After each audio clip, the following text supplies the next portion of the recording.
Good afternoon, children. Today we are going to start a portion of the statistics, the numericals part, where you have the measures of central tendency. Now, measures of central tendency that you have learnt in class 10 also.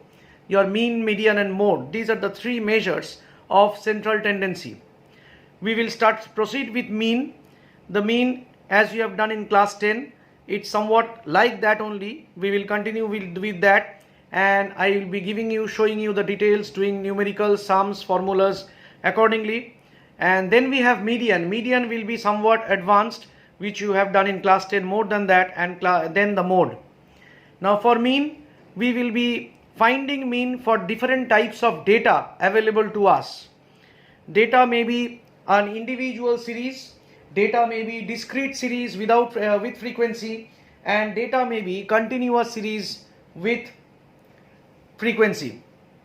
So first of all, I would like to give you the set of formulas that we will be using in different types of series. Number one, you have individual series. So in individual series, when it is individual series,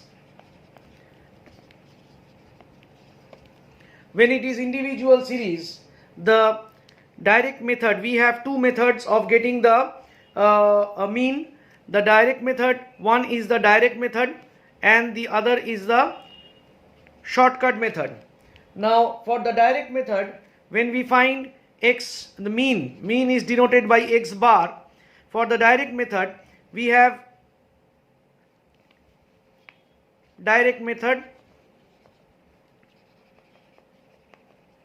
and we have shortcut method.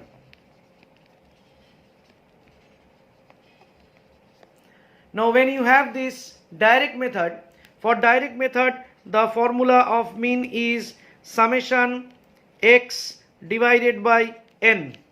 Simply summation x divided by n.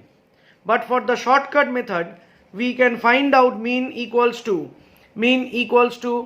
a plus summation d divided by n, where a is the assumed mean and d stands for the deviation. D stands for mean deviation. Okay, we will come to the numericals, then we will see how to calculate the mean, what is the formula of mean, what is the formula of the deviation, how do we do it in the shortcut method. You need to know these two formulas.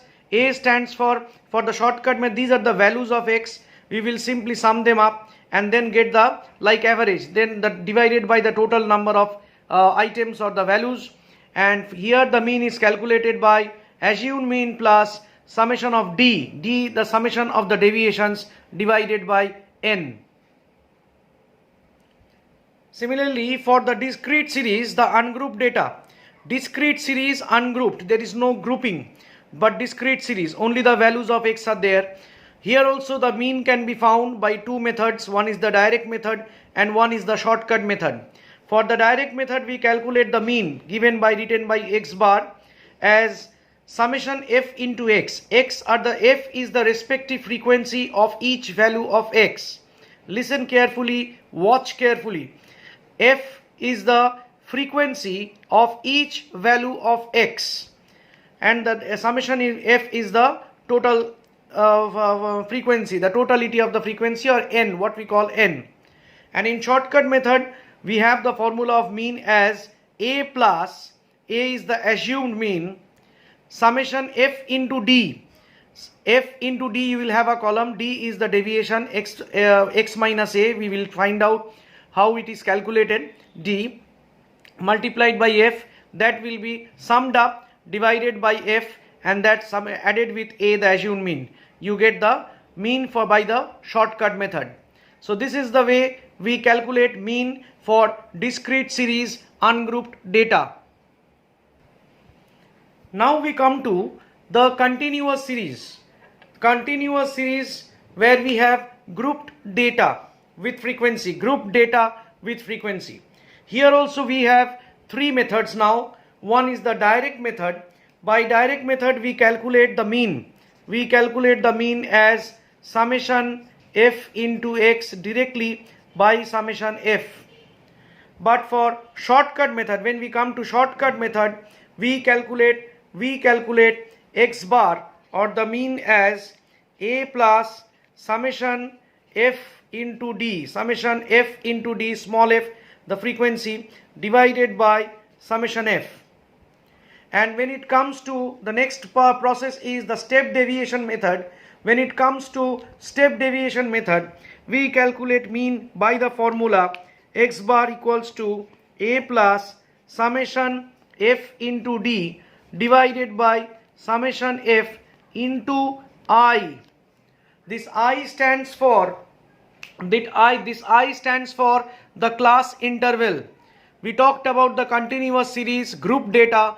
In a group you will have interval, say 10 to 20, 20 to 30. So the interval is 10, upper boundary minus lower boundary. All these you have done in class 10. So the upper boundary minus lower boundary is the class interval that we will take as I. Please take a note. You have done this in class 10 for most of the students. You have used the symbols like C and all, okay, like small c as the class interval, like that. But we are using here the symbols. These are the general conventional statistical symbols used commonly in the sums of statistics or statistical numericals. So we will be going by the conventional numericals of statistics.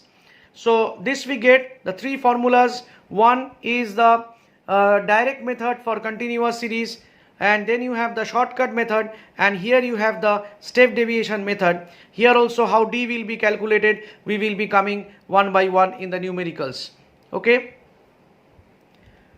please write down the formulas. You have the video with you. Please write down the formulas. Then we are proceeding with the numericals. I will be showing you each type of numerical one by one.